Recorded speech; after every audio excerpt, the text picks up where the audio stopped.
مرحبا بینرین هجا دوی برنامه خود ام بحثا تفگرا کارماتیان بکن لورا گل گرینگه کو تفگرا کارماتیان میراته که گرانبوها جبو کس تفگر او ریخستنین کو تکوشینا آزادیا جواک دمشین رهشتیه بینرین هجا بریا کو ام بحثا تفگرا کارماتیان بکن گرینگه کو ام هنه که بحثا سرلدانا کولیان آنگو رشکا بکن لورا اف سرهلدان جو تفگرا کارماتیان را دببنگه عربان کولین کو دسری در ج افریقای و گلک دورین دن آنی بون بزلمک مزن وانددان خبتاندن.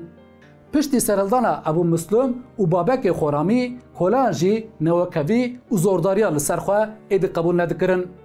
دی سالا 869 ده به پیشنگی علی بن محمد بناو دن البرکایی کو بخوا نکولایه لسر فکر کومنالی و وکوی سرلدان کولان پیشتخه. هر وها لدور شاط العرب جبوخه باجارکی آوادکن و جیره دبیجن باجار المعتره یعنی باجار آزادیه همو کوله بره خوددن وی باجاری و تکوشنا آزادیه دمشینن کوله کو خبره خستن دکن لدجی ظلم عباسیان شر دکن دست پیکه ده هرم و باجارن در دوره جز سردستی عربان دردخن پیل به پیل لهرمه بلاو دبن جسالا 869 حتی 883 تید کوشن لی عباسی همو حیزا خواه کوم دکه و بسر کولیان آنگو تیکوشیر آزادیه و دچن باجار آزادیه دور پیش دکه لدجی عباسیان دوی شری ده جعالی کولیان و برخوادانک مزن پیش دکه و لی ده انجام ده عباسیان لباجار آزادیه کومکوژیک مزن پیکتینه و جو پیشنگ سرهلدان علی بن محمد بگره همو کولیان یعنی شروان آزادیه تیکشتن لگوری هند چافکانیان بقاسی 50,000 کولیی دویج باجاری ده هاتنه کشتن هر وها باجار تی شوتاندن و جو هوله تی راکرن ایسا ده هند چافکانیان ده وکی باجار وندا یه اسلامیت جی درباست به بله بینرین هجا مهاجی امورن سر تفگرا کارماتیان تماشاوان هجا تفگرا کارماتیان تفگرک هری مزن آجواکی و سیاسی کو جسالن 807 دست پیدکه و حتی سال 1007 لتواهی روجرات ناوین بلاو دبه. قبول هری زده یا لسر ناو کارماتی جی او کوج آواکاره و حمدان بن اشاس الکارماتی. لگوری هند چافکانیان حمدان کارمات لکوفه جدایک دبه و به اصل خواه کرده.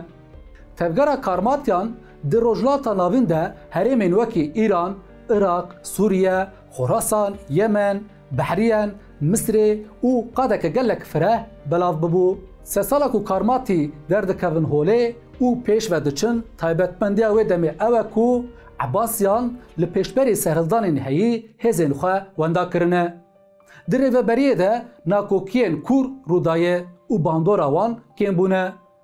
او روشا کو در ریوبریا عباسیان ده در کتبو هوله بگمان پرسکریکین جواکی و آبوریجی بخوره آنی بو. دیسا دو اوتوریته ناوندی ده لوازی خزانیا جبر شر فرسکرنا یک اولی و گلک صدمین وکوان مروفتکار ریز بکه. صدمین در کتنا هوله یا کارماتیان دیسا وک صدمین کومنین بریا خانه.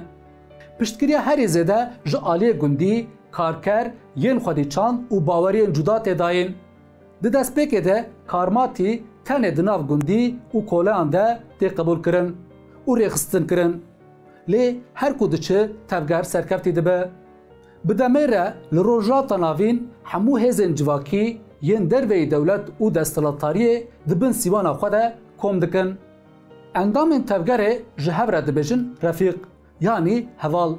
او یک جی جبو کارکتر تفگره دانه که گلک گرینگه. دما حمدان کارمات جبو کو ده هرمه ده بردوزیا خواه بلا بکه جسه کسان اکیبکی آوادکه. جوان یه دست پیکه یک وک فیلوزوف و مجیه تفگر تی ناسکرن عبدانه. عبدان پرتوکه که بناوه خطابتا براتیه یا کج 7 جلدان پیک تی دنویسینه. دوی پرتوکه ده جیان جواکیا کومنال آکو وره آواکرن ده چوابه. جبو کو اف جیان پیک وره دوی مروف خودی کسایت که چوابه. جبو وی آرمانجه پرورده یا کس و جواکه ده چاو وره داین. او بگشتی نرینا کارماتیان a cîhanê çi ye têve gotin. Di nav ekîbê de kesê duyemîn Elcenabî ye. Elcenabî bi karê rêxistinî û civakê re eleqedar e. Projeya civaka komunal di Ximeriyetê û wekî fermandarê karmatiyan ê herî wêrek tê pênasekirin. Yê sêyemîn jî şagirtê Hamdan Karmat Zikreveyh Eldendanî ye. Eldendanî herî zêde li aliyê Îranê xebatên rêxistiniyê pêş dixe. Di destpêkê de tevgera karmatiyan hemû kar û barên xwe yên rêxistinî û civakî bi rêbazên veşartî dike. Dema ku Hamdan Karmat digihê ji baweriya ku tevger êdî heta astekê pêş ketiye li gundekî nêzî Kufeyê Darül Hicre ango malê Komînê ava dike. Li ser vê yekê ji bo karmatiyan di roja meya îro de wek malên komîn û akademiyan hatin avakirin. Ev malên ku hatin avakirin hem cihên jiyanê yên civakê bûn, hem jî cihê perwerdeya kadroya tevgerê û cihê esasî yê ocaxa şoreşê êdemê bûn. Di komînên ku hatin avakirin de hemû pirsgirêkên civakî bi baldarî dihatin çareserkirin. Belê bînerin hêja. Karmatî tevgereke ku bi rêbazên xwe yên perwerde û rêxistinkirinê de di aliyê xebatên komîn û meclîsan de divê bi baldarî were lêkolînkirin. Karmatiyan gelek giringî dida perwerdeya civakê. Mijarên wekî tasawuf, felsefe, heqîqet û gelek mijarên din dihatin nîqaşkirin. Ev perwerdehî tenê bi kadroyên tevgerê re sînor nebûn. Civak hemû divê perwerdehiyê re derbas dibû. Karmatî bi taybetî giringiyek dida perwerdehiyê. Her wiha giringiyek taybet dida zarokan û perwerdehiya wan jî. Tevgerê swarbûna hespê, bikaranîna şûr, taktîkên şer jî hînî wan dikir. Karmatî di wê ferqê de bûn ku pêşeroja tevgerê dê li ser nifşê nû be. Ev yek jî gelek baş pêk dianî. Di nav tevgera karmatiyan de rol û ristan jinê giring e. Bandora jinê ya di nav civakê de bingehîne. Jin di nav hemû kar û barên civakî de cih digirtin. Di milê rêxistinkirinê de karmatiyan tu cudahîne dixistina bera bawerî û gelan. Ji bo her civak û baweriyê xebat hatin meşandin. Pêwira sereke ew bû ku xwe bigihînin her kesî wan bi rêxistin bike.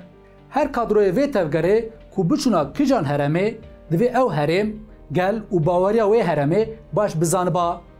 Li gorî wan nêzîkatiyek bihatana danîn û xebat bihatana kirin. Tevgera karmatiyan ji bo her kesî qadeke azadiyê bû. Li ser bingeha lêgerîna heqîqetê ji bo her serdemê bûye çavkaniyek bawerî û sûdwergirtinê. Ji bo civakê feraset û alternatîfeke baweriyê ya derveyî desthilatiyê pêş dixe. Tişta ku diparast civak ne mecbûrî dewletê, talan, mêtingerî û ferskirina koletiyê ya wê ye. Ve bijêrkeke azadiyê ya ku xwe dispêrê bi heqîqet û jiyana gelan dihat parastin. Perspektîfa karmatiyan a pêşerojê rêberekî karmatî yê Yemenî Hesen Bin Mensûr bi van gotina tîne ziman. Ew Mehdiyê ku li bendeyê were, wê rojê ga û şêr dê di heman hewdî de avê vexwin. Şivan wê bikare bi pezê xwe teslîmê guran bike û here. Li şûna nebaşiyê dê başî cêv bigire. Ji rê derketin dê bi dawî bibe. Her kes wê heqê xwe bigire û mirov dê wek roja ku ji dayîk bûye wê wek hev û azad bin. Di tevgera karmatiyan de hilberîn bi awayekî zêbare yanî îmece pêk dihat. Her kes di çandinî û rakirina çandiniya zeviyan de hevpar dixebitin û berhem hevpar dihatin belavkirin. Her kesê civakê bi awayekî di nav xebatên hilberînê de cih digirt û jê sûdwerdigirt. Ew berhemên ku derdiketin holê li cihên ku wek malên gel dihatin pênasekirin kom dibûn û li gorî pêdîviya civakê dihat belavkirin. Ew civaka ku tevgera karmatiyan ava kiribû ji derveyê çeka wan tu tiştekî wan ê milketa taybet tu nebû. Hemû nirxên madî hevpar bûn.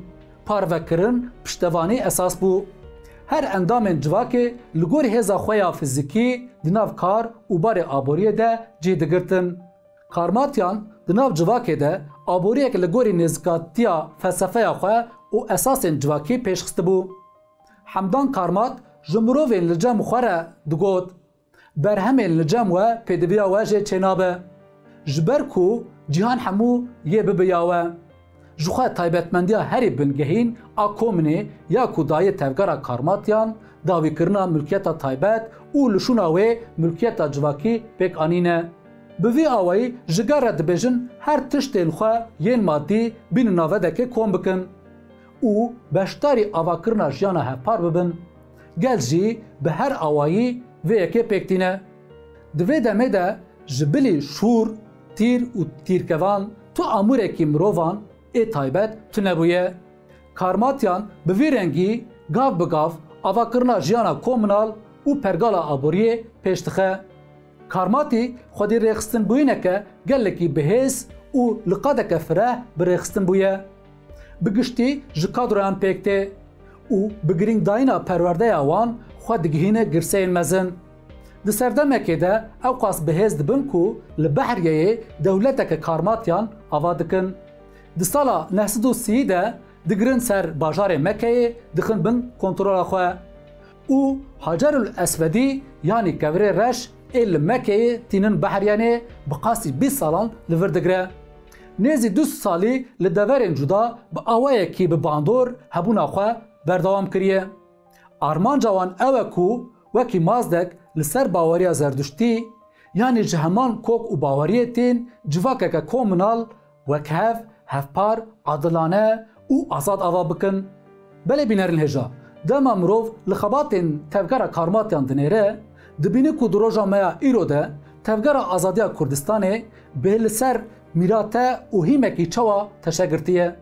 Er jî dide xuyakirin ku tevgera azadiya Kurdistanê bê çawa li mîrateyên kes, rêxistin û tevgerên civakî, komînal û azadîxwaz xwedî derketiye û di roja me ya îro de vê têkoşînê dimeşîne.